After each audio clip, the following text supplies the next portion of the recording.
Hey everybody, welcome back to the channel. It is time for our Wednesday comment review video where I will look at last week's YouTube comments and read some of them and analyze them and give my responses and blah blah blah blah blah. If you want to be in this video, leave a comment on the video and you might get in the video. And like, comment, subscribe. Really cool. Today we have a nice range of comments, so let's get right into it. We have Jose Palacios 1778. 149.99 is the price we have in Canada for 2.5 and 139.99 for 2.0. Crazy, lol. I actually picked this comment because of something interesting. Because I'm Canadian, right? And I have a distributor, and I order cards at distributor cost and sell them in my store and all that. The price for 2.5 release booster on our end, paying the distributor, it's actually gone up. So this leads me to believe that MSRP is changing and going up again, which sucks for everyone. It's not a good thing for anyone, really, except for Bandai, I guess. But yeah, 139.99, yeah, whatever, yeah, okay. With tax, yeah, it makes sense. I always sell for cheaper, but yeah, 149.99 makes sense because it is going up in price. Like, stores are going to be paying more for 2.5 than they did for 2. And I'm waiting to see if this is just a one-off thing or if this is going to be the norm going forward.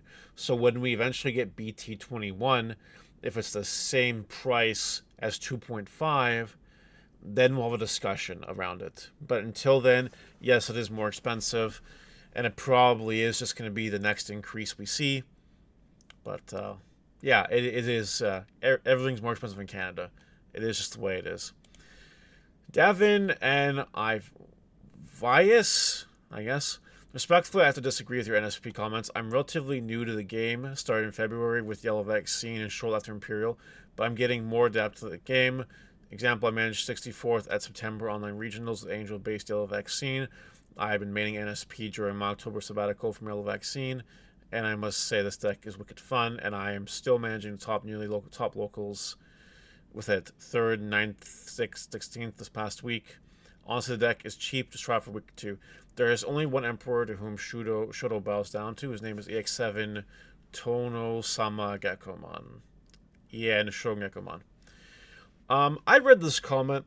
I wasn't really sure the best way to respond to it, because if I sound like I disagree, I'm going to come off as incredibly disrespectful. You know, so I'm just going to leave my response very short. If you, or if anyone else reading this, watching this, thinks that NSP is all that, I invite you to put your money where your mouth is and play in a premier Bandai event and get a serial Omni with it. I think that is reasonable. I'm not going to say, yeah or no. I'm not going to feed into it like I might have at one point or the other, because that's just the way I am. I'm trying to be nice today. And if you think it's that good, top with it. Prove it, right? I think that's reasonable. I don't think it is.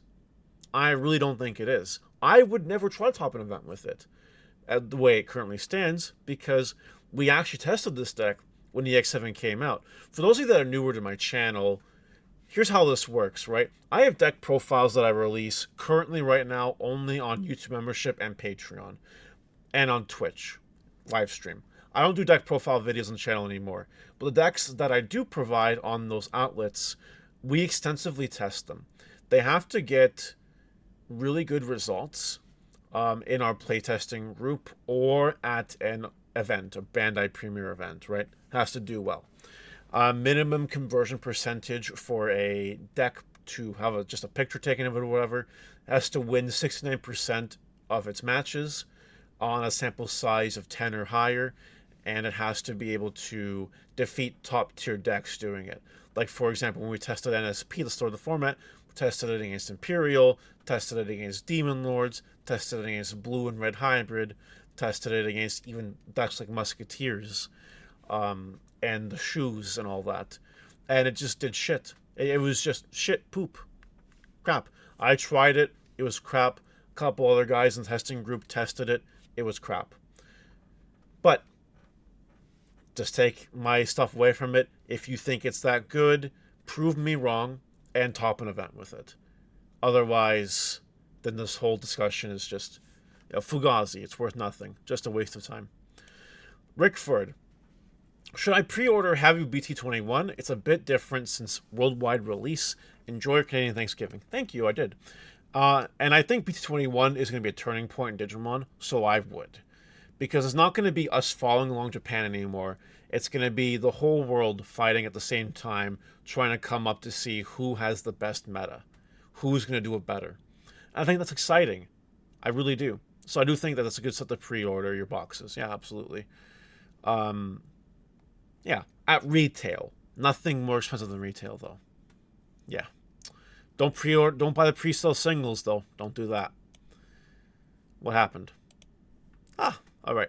Johnny Stevens. It's funny that you are so excited about the Susano package, even though the deck hasn't done anything in Japan. I'm assuming it's because playing the Tamers is really slow. I know Purple Hybrid is going to be really good, but I'm sure someone will make a nasty Yellow Hybrid deck. To which someone says he plays Yellow Hybrid. Yeah, he's where I play Yellow Hybrid. Yeah, whatever. Okay. First of all, it did do stuff in Japan. Not a lot. It didn't blow up anything in Japan, but it did have a few appearances in Japan, which is fine. What I want to bring your attention to is the fact that, first of all, North American players are different. Second of all, you cannot compare best of 1 to best of 3 with a deck like Hybrids. You just can't do that. I would explain why, but at some point I've explained this in very long form, so I'm just going to leave the explanation for a different day, because I have other comments to get to. The point is this. Prepare for it. If you think the deck isn't good, that's okay. But I don't want to hear you go to Nationals and then you lose to this deck. I don't want to see it. Nope. Don't want to hear it. And it is that fast. I do agree with the sentiment that you need to be able to do something in 3 to 4 turns. I agree with that wholeheartedly. That you're not going to change my mind on that. That's the way Digimon is right now. I've said that multiple times. We can't escape from that. But this deck can. It actually can turbo out and do things very quickly. It can. It does. So, yeah, hope that helps. And the Yellow Hybrids, don't forget, can play control, right? So, if you don't have all your Tamers with Susanomon yet, whatever. Play your other yellow stall cards until you do. Ruin Mode, Venusmon, whatever. I'm sure it'll be fine. I'm sure I'll have a nasty Yellow Hybrid build. I'm sure. I'm certain. Absolutely. Noah. Man, Mario's coping so hard on Susanomon. The deck card and deck is mega ass. No one's saying that the dumps survive the Nationals. This is coming from the guy who pre-sale bought his Shotos, told me he was a top 16 in the event with them, and scrubbed out really hard. Unfortunately, your opinion is worth nothing to me. In fact, the things you say seem to be the opposite of reality. So if anything, this is a really good endorsement for the Susanomon deck. And we've already sort of started churning the mill with Susanomon. It is good. You will see it at Nationals. Whether or not you want to hear that or not. Just take it from me.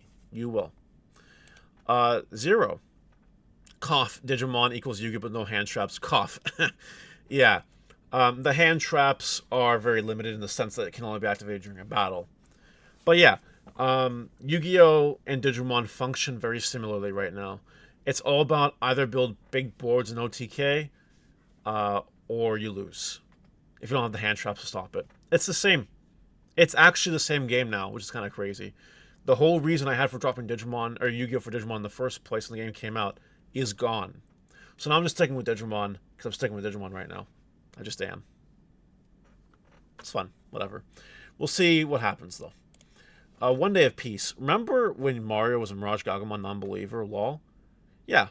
Pepper Ridge Farm remembers. And Jesse says, to be fair, he didn't believe in it when he didn't have jamming yet, which is pretty understandable.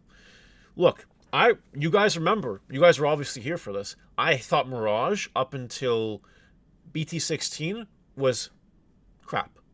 Was it playable? Yeah. Could it top an event? Yeah. Would have been my first, second, third, fourth, or fifth choice to play an event with? God forbid. No. God, no. Never. However, BT16 changed the game, as it gave us that really cool Galgamon that just basically evolves for 1. And has jamming. And not to mention can trigger your things like Mirage Burst Mode for cheap. and your Beat Mirage Galgamon if you had nothing else going on. That was a really good addition for the deck. And it was around that time when I actually started playing the deck a lot more seriously. So, yeah, that's all I got to say on that. Also, what I will say is that Mirage became really good in the sense that Imperial became really good. And, like, Mirage Galgamon shuts down all those on-play V-Mons and Wormmons and all those draw inheritables. Like, ever since BT16, Mirage has been eating up Imperial, like, really well. Then Mirage just win an event. And, I guess to finish off the thought process here, back then, not a chance. But between the meta being the way it is and that Galgamon card, it is really good. It is good now. I will admit, I hated it. But the meta changed, the card pool changed, and all of a sudden it's good. I'll give you another example. You know, one day, Chaos Gallantmon might be really good. Maybe. If the support comes, then I'll go from a Chaos Gallantmon hater to maybe a Chaos Gallantmon lover. You never know. It's all about what Bandai does with the card pool and what cards they release. I think that goes the same for everyone. I think. I don't think that's just me, though. Zaborg. You always cover Omnimon in your Market Watch videos. I know it's your favorite Digimon, but what is your favorite Omnimon card release thus far? Favorite effect and or favorite artwork? My favorite card and artwork happens to be the BT5 Blitz Omnimon. And I can even tell you what art is my favorite. I'll show you right now. Hold on. Please hold. If I could spell it right, that would help. I guess it doesn't really matter. Where is it? Where are you? Page 2. Where are you? This one. For some reason, this art of the Blitz Omnimon is my favorite. There's something about the side pose that just makes it look super imposing. Like, you don't want to fuck with that guy. I like this art of the card the best, which is a personal preference. My second favorite art of the card, though, if I can find it real quick. Can I find it real quick?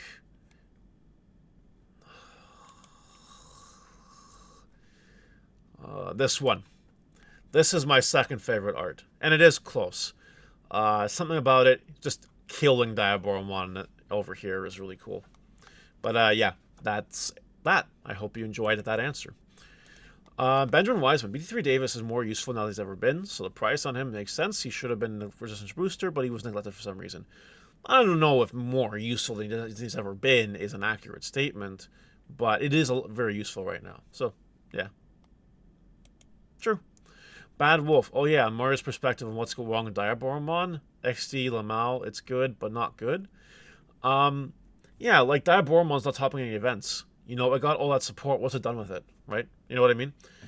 But maybe that's an idea. You know, make bad decks, try to make them good. Though I'm pretty sure Vault does that. Pretty sure Vault has a series all about that. So, I guess I wouldn't want to do that because I don't want to double dip. You know what I mean? There are some people who believe in double dipping content. You know, stealing another person's ideas in the same space and just making worse versions of them. I would not do that to anyone else. I wouldn't actively be thinking about doing that to anyone else anyway. Yeah, so Vault's already doing it. I'm not going to do it. Just watch Vault do it. Dan Wrestler. I find it funny when YouTubers make deck profiles that are bad and don't explain the card interactions, but yet talk like they know what they are doing. I play them online in a tournament and they play brainless red hybrid. Like, what happened to your decks you actually made videos for just throws their credibility out the window. I'm not talking about Mario. I'm talking about the people full of BS. Okay, before I get into the substance, I've played Red Hybrid at 3 events, and I won one of them and topped the other 2. Top 8 of the other 2. So, like, I don't know if that helps or hinders. I'm just very forthcoming with that stuff. But, yes, I agree to a certain point that there are some really cool decks that exist out there, but they never see the light of day. And it's kind of hard, right? Even when I was making deck profiles all the time, there wasn't enough events to play all events, all the decks that I made deck profiles for. So I'd have to pick, you know, 1 out of 6 deck profiles or whatever. So, like, I get what this guy's talking about. Like, it once goes to my point in the last video where I was saying, you know, when I watch content creators for other things, I only watch content creators that are, like, the best at their thing. Like, quality doesn't matter to me as long as I'm getting the knowledge and the expertise that I need, that I want. But yeah, Yeah, cool comment. I agree. Yeah. Graham Day P7E. You drop a Dragon Link's deck yet? I have not. There is no Dragon Link's deck on any of my platforms. The reason why is because the deck is, to our standards here, poopy. It has not met our testing standards. There is one thing I believe in absolutely above everything else with deck profiles, and I've been this way since Release Booster 1.0. I will not release a deck profile that does not have our win rate and does not have good testing. I will not do it. And Dragon Links hasn't met it. Just hasn't. So it is just worse than everything else, according to our testing. I'm not going to give you guys garbage. I'm just not. I just won't. I just won't do it. Like, sorry but not sorry, I guess? I don't know. King Vike. Knowing Mario, he's probably going to go watch Lord of the Rings again instead of going to Nats. Mario's my precious, a YouTube content provider, says Adam. I love that comment. Look, yes, last year I chose to not spend a week or weekend in California. I decided to do a much more budget trip and a much more enjoyable trip, which was to go watch Lord of the Rings: The Two Towers in orchestra in Toronto, which only cost me $200 for the whole thing, instead of the thousands it would have cost me to go to California to play card games for a weekend. I am very, first of all, hobby-centric and interest-centric, and second of all, very money-centric. Except for that time I bought all those Max for Yellow cards. That was stupid, and I've said that before. But besides that, I'm very conscious of my money, and I'm going to be real. If I can't do this Florida trip for cheap, I'm not going. I will not go. And I'm working on a backup plan in case I can't go right now. It won't be Lord of the Rings, because the Lord of the Rings thing isn't until January 25th, which is not Nationals weekend, so you don't got to worry about that. But I am planning something else. A much more enjoyable trip with some friends that are conveniently going on a trip that week, because that's when they decided to use their vacation time, and they asked me if I wanted to go along with them. And that trip would be something I enjoy far more than playing Digimon, and cheaper by a lot. And I would just hit the rest of the money in the stock market. But if I can do the Miami trip for cheap, I will go and I will play Digimon for that weekend. But if I can't, I'm not going to. I'm just honest. I'm sure if I went, I would top or do well or whatever. But to me, it's not really worth it. So we'll see what happens anyway. Apollo Sparks. I hope Millenniummon leaves my face alone. You and I both, brother. You and I both. Last comment of the day goes to the Dark One Falling from 7612. We need more videos like this. Great to hear a pro analyzing cards. Thank you. And I do like the videos. They are getting a positive review where I'm reviewing all these 2.0 cards. And what's really cool about these videos is I want to make basically the eventual podcast content around stuff like that.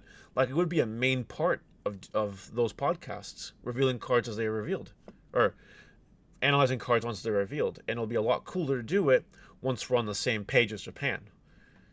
But I'm glad you guys like it and are getting value from it. And I will keep doing it, I guess, because it's nice. I like it. It's nice. Anyway, what do you guys think about this week's comment video? Let me know in the comments, and I'll see you later. Bye!